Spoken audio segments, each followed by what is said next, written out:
Shalom Aleichem. Mishnah Yomi is holding in Perek 3, chapter 3 of Shekalim, Mishnah Beis, B'shalosh kupot, in 3 baskets, shalosh seyin, that were each 3 seya baskets, tormin et holishka. They scoop shekels out of the treasury.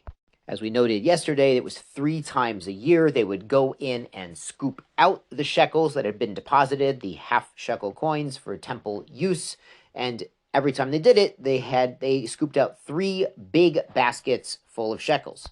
Now, a seya nowadays is about 2 to 3 gallons, maybe a little more.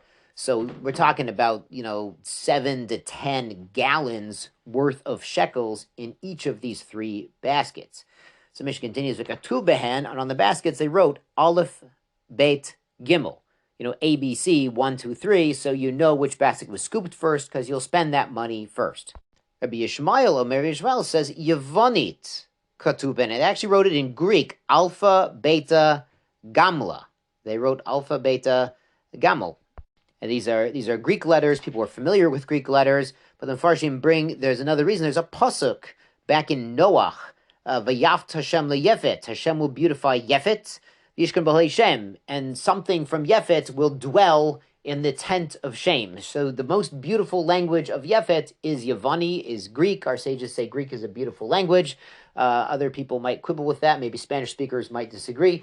But the idea behind this pasuk is something beautiful from Yefet, from Yavan, will come and be in the tent of shame, which could be the temple treasury. So it'd be allowed to use Greek. And the Mishnah goes on, Ein turim, the man who goes in to take the shekels, he does not nichnas lo bepargud chafut, not with a hemmed item, so not something with a hem, because you could, in theory, slip some coins into the hem.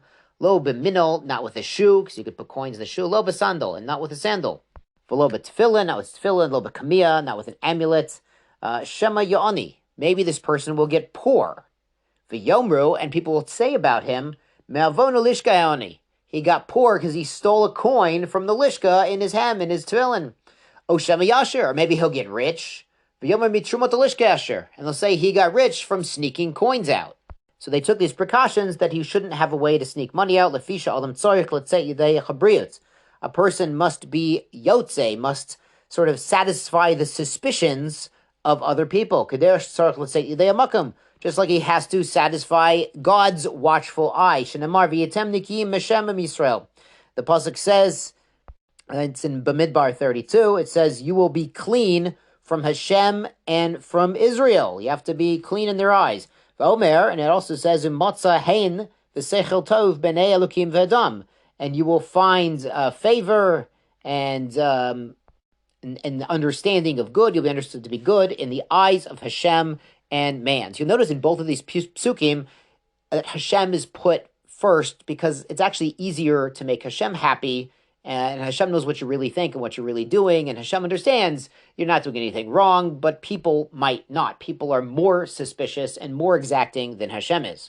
This is one of the sources of the concept of maris ayin. Maris ayin is like the bad eye, not the same as ayin hara, but maris ayin is doing something that looks wrong, even though it's not wrong, and we don't want to do things that might lead other people to think that something asur is mutter.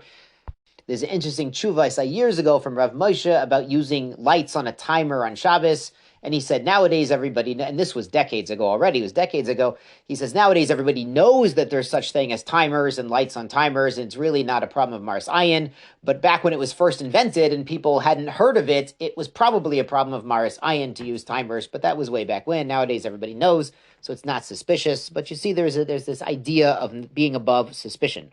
On to Mishnah Gimel, Shel Beit Rabban Gamliel, the members of the household of Rabban Gamliel, Hayanichnas, they would go into the office, at the door of the office, V'shiklo ben of holding their shekel in their hands in front of everybody to see that they were depositing their shekel davka right into that office. They were skipping the middleman, skipping the messengers or the shofarot.